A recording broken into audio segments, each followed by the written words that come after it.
Now, I'm going to ask you the question that pretty much everybody else has avoided answering. Excellent, I'm ready. Would you be willing to allocate 1% of the city budget to support of independent arts organizations, the nonprofits that are so important to the city's economy?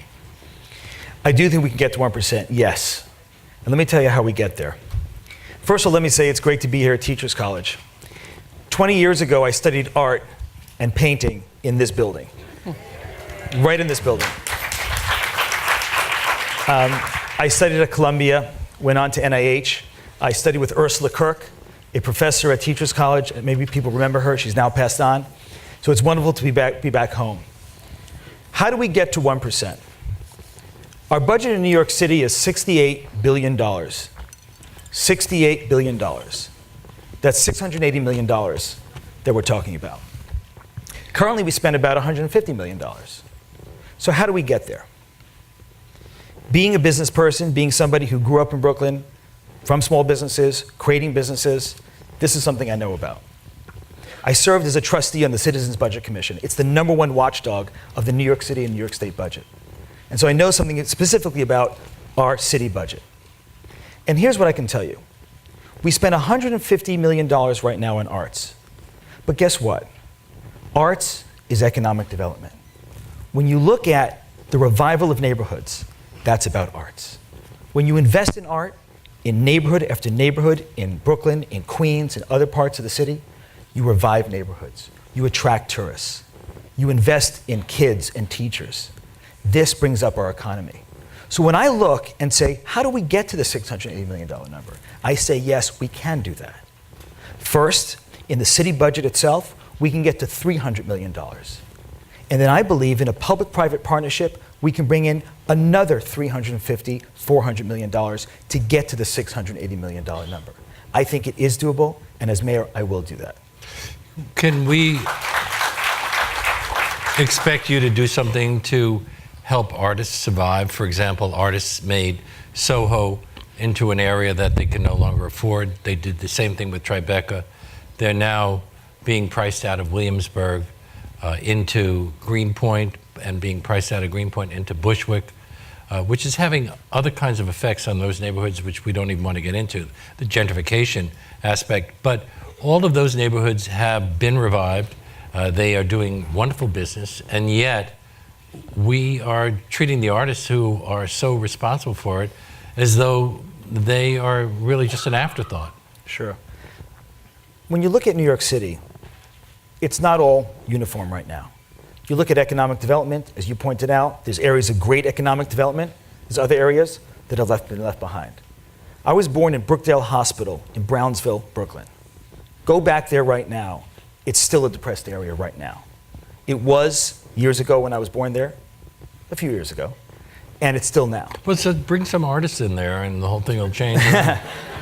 Well, right into the hospital, by the way. We need that in the hospital. And then Bloomberg will start new construction, and the neighborhood will change. Here's specifically, I think, what we can do. Rather than just hand-waving and saying that let's bring art in, here's what we can do. Look at the revival right now in Flatiron, in downtown New York, in downtown Brooklyn, with some of the shared office spaces that tech companies, for example, are taking over. Tech companies want to collaborate together. They want to be together. They're sharing these office spaces, and it's one of the hottest trends right now driving New York City. Well, guess what? Many artists want to do the same. But we haven't provided them those kind of spaces. When you look, if people have been here to the new, renewed Museum of Arts and Design, MAD, on Columbus Circle, right? You may remember the old design with no windows whatsoever. Now, of course, it's been redesigned. On the 6th and 7th floor, what do you find there? Has anyone been there? 6th and 7th floor. What do you find? Studios, exactly. And so having artists working together in studios, they love that. They want that. They want to open their studios and have people come and visit them. Well, we can do that same thing in all 5 boroughs. We can take it to Brownsville, to the parts of Brooklyn where I grew up. I grew up on Ocean Parkway and Kings Highway, near Coney Island. You don't find huge artist communities there right now. Let's make it easy by creating these shared collaboration workspaces. It's worked in other sectors, not just in tech, but in design and other places as well. We are the arts capital of the world. The arts capital of the world. We need to invest in that. This is what is driving our economy. We need to invest in making this happen, but again, not just in a few parts of the city, but in all 5 boroughs. How does a city like Chicago, which is stressed economically, do so well in creating public art, for example? Well, it's a question of priorities. It's a question of priorities. And let me tell you that it starts at the young age. I was really lucky.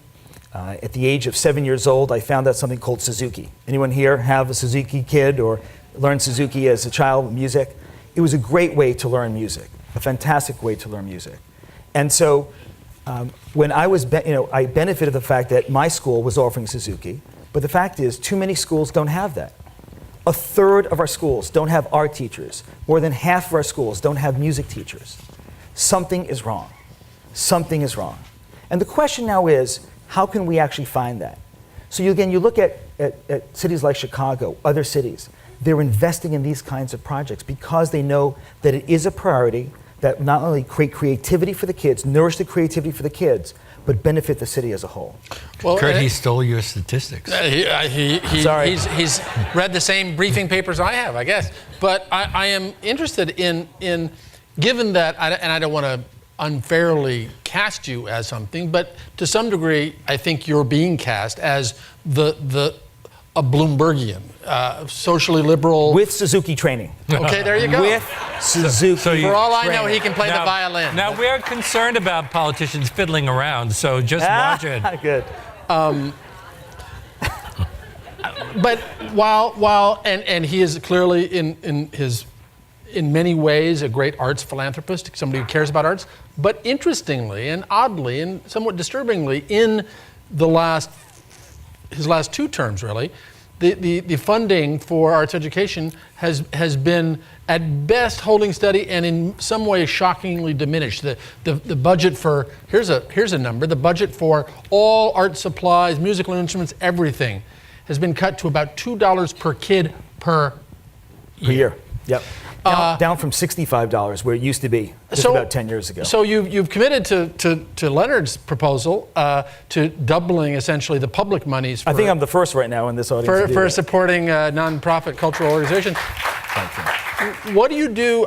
What and how do you make sure there's a steady stream of financial support for arts education? Because it's always, and we've seen it in the last 10 years, the easiest to cut. Yeah. Well, it's the easiest to cut if you have the wrong priorities. It's the easiest to cut if that's not your priority. We did have $65 a student just 10 years ago. We are down to $2 a student. The question now is, what do we do about that? Do you just wave your hand and say, oh, I'm going to restore $65 million? Where's it going to come from? Let's take a step back a second. We are now teaching our kids right now in K through 12 in a system, in a program that goes back to the 18th century, maybe the 17th century. And I can tell you as somebody who's not only created businesses, created jobs, but also one of the companies I helped grow is a company that connects people with jobs. I can tell you from that experience, the job market of today is not just looking for, oh, this guy got 100 on this and that, and this young lady got 100 on this and that. That's not what is required and looked for in today's market. It is creativity, it is problem solving, and team-based work. And let's look at Eastside Community. Eastside Community is a public school in New York City, 1st Avenue and 11th Street.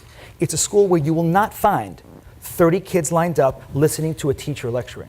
What you will find are kids working in small teams, working on portfolios of projects, and then 3-4 adults like ourselves come in every 3 months and listen to the kids and give them constructive feedback from the 6th grade on to 12th grade. Can you imagine how these kids are now so prepared for they're job ready, they're college ready, they're life ready, they're ready for the kind of problem solving that we need in today's economy. Some say, Jack, you're a technologist, you were trained as a neuroscientist. What about science and things like that? Yes, science is important. And people say that science, tech, engineering, and math, STEM, as they say, is going to be a key driver, and it is. But guess what's missing in STEM? STEAM. STEAM is what's going to drive the engine. STEAM is what's going to drive, and it's not just an acronym. It really isn't. I can tell you, what kind of person do you want doing the medical breakthroughs, being able to go into law or architecture and being the next Frank Gehry? Somebody who, yes, maybe has some technical knowledge, but has the arts and has been nurtured in terms of creativity. That is absolutely part and parcel. So you ask me now, How do you get from $2 back to 65 and maybe beyond that? It is by relooking at the entire paradigm we have of the focus on testing. The other candidates in this race have been career politicians, most of them, for many years now. They've had their chance to change the system, and they have not. They have not. They've been complicit in building a system that is teaching for the test again and again. Well, guess what? Let's teach for the real world, not the test. Let's teach for... Because I can tell you, there's no one hiring anyone who said, oh, he was taught for the math test and he did well, so let's hire that person. What people are looking for now at Google has a campus right now. A tech company has a campus of 3,000 people. I serve on the board of Google X Labs, the most creative part of Google, the one creating the self-driving car and the crazy Google glasses and things like that. Well, guess what? They're looking for creativity, for arts. That's what they're looking for. And when you look at the testing apparatus we've implemented in our school, it is tens of millions of dollars. We can restore $65 million within 2 years. We can do that quickly. And we can do that because we're going to reprioritize. We don't have to find other money and bring that in. We can look at the $25 billion total budget, $17 billion budget, core for students within our New York City budget, and we can reallocate from the over-focus on testing and reallocate towards the arts. The arts are not just about, oh, it's a nice after-school kind of thing. It is core and part and parcel. And when you go to Soundview, thank you. Please visit Soundview Academy in the Bronx, a school, a public school in New York City. What are those kids doing from 6th to 8th grade? They're working in small teams to create films, to create new kinds of media. And what are those kids doing this summer, right now? They're on film crews, real film crews in New York City, participating in the arts economy of New York City. The $400 million that is brought to New York City from the Film and TV office. That is a fantastic melding of the kind of education I'm talking about. Other candidates have had their chance. They've been career politicians, they've had their chance. It is time to reconnect our K through 12 with reality. And the reality is we're not in the 18th century anymore. We're in a century that